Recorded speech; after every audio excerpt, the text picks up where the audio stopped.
Hello students, welcome to NEP BSc maths lecture. पिछले video में हम लोग कुछ डेफिनेशन पढ़ चुके थे। अब इस वीडियो में हम लोग कुछ थ्योरम सॉल्व करेंगे जो आपके एग्ज़ाम पॉइंट ऑफ से मोस्ट इम्पॉर्टेंट है। एग्ज़ाम में आने के चांस इसके बहुत है। ये आईएमपी क्वेश्चन है आपका।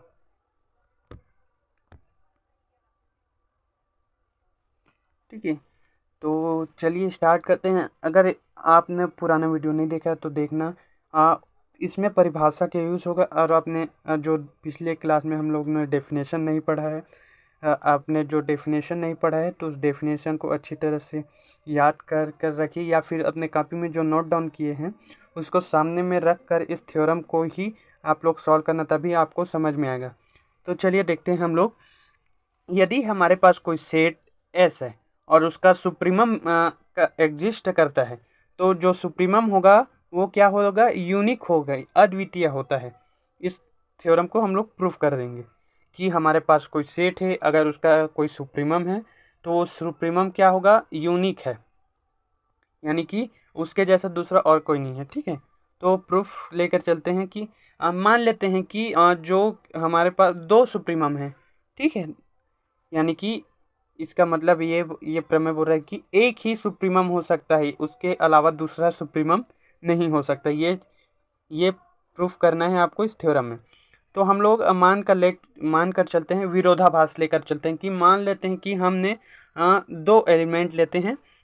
ठीक है, जो अब एलिमेंट लेते हैं वो क्या है, यानी कि दो अपर बाउंड लेते हैं, वो क्या कहलाता है? एस का सुप्रीमम है। U1 और U2 क्या है? एस का सुप्रीमम है। अब एस का सुप्रीमम है तो सुप्रीमम की परिभाषा क्या होता है कि जो कोई सेट है तो उस सेट का सबसे लोअर बाउंड का सबसे छोटा एलिमेंट क्या होता है? सुप्रीमम होता है। यानी कि ये दोनों क्या होगा? अगर सुप्रीमम है तो ये दोनों भी क्या होगा? इस सेट के क्या होंगे? अपर बाउंड होंगे। तो हमने पिछले क्लास में पढ़ा था कि सुप्रीमम के लिए दो कंडीशन फॉलो होना चाहिए। वो दोनों केस, अगर दोनों हमने प्रतिबंध लिए थे उनमें से दोनों को अगर फॉलो करता है तो वो क्या कहलाएगा? उस सेट का सुप्रीमम।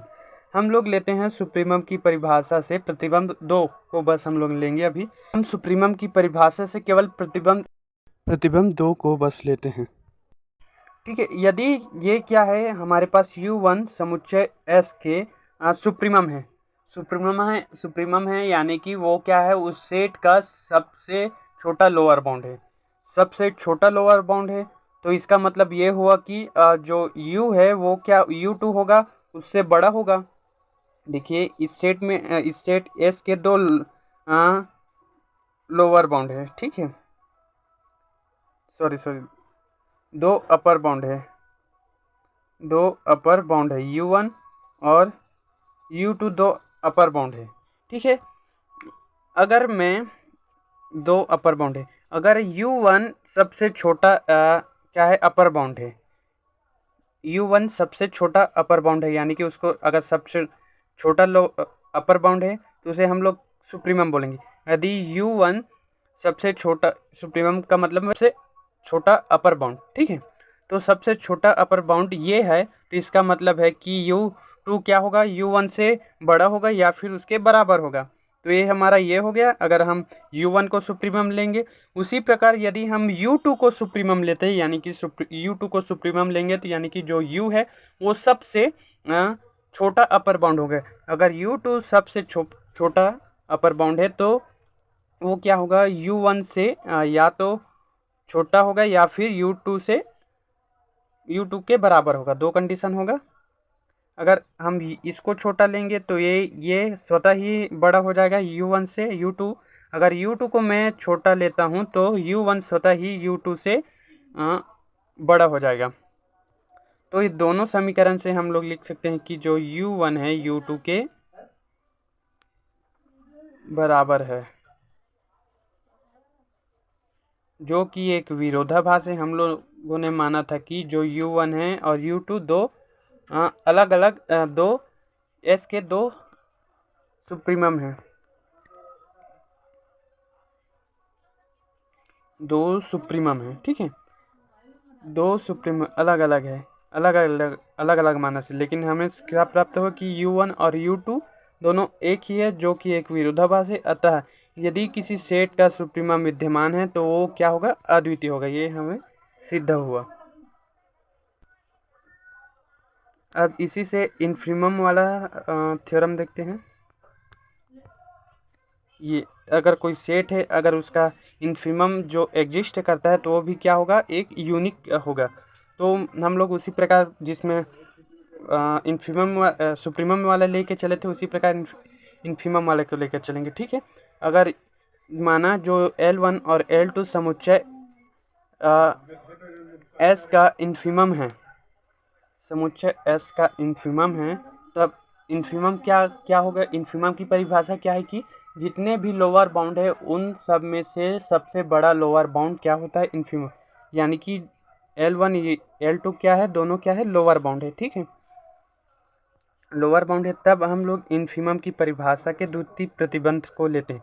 द्वितीय प्रतिबंध, अब मैं अगर जो L2 को, ठीक है, हम यहाँ याद रखना कि S के केवल हम लोग दो लोअर बाउंड लेकर चल रहे हैं। ठीक है, दो लोअर बाउंड है, L1 और L2।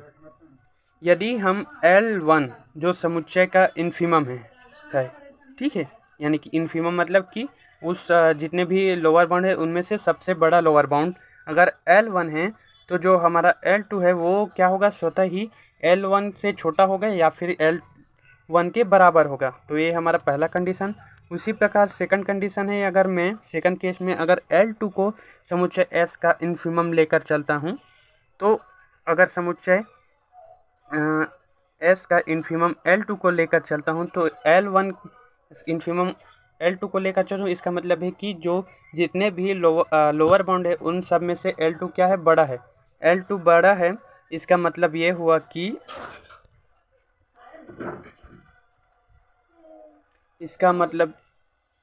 कि जो L1 है वो L2 से स्वतः ही छोटा है। ठीक है, स्वतः ही क्या होगा, छोटा होगा या फिर उसके बराबर होगा। अगर मैं L1 को इन्फीमम लेकर चलूँगा तो L2 क्या होगा, L2 से L1 से छोटा होगा या फिर उसके बराबर होगा। ये क्या है, इन्फीमम की परिभाषा है। अगर दो लोअर बाउंड है, ठीक है, अगर उनमें से मैं एक को जो सबसे बड़ा लोअर बाउंड है वो क्या कहलाता है, इन्फीमम। ठीक है,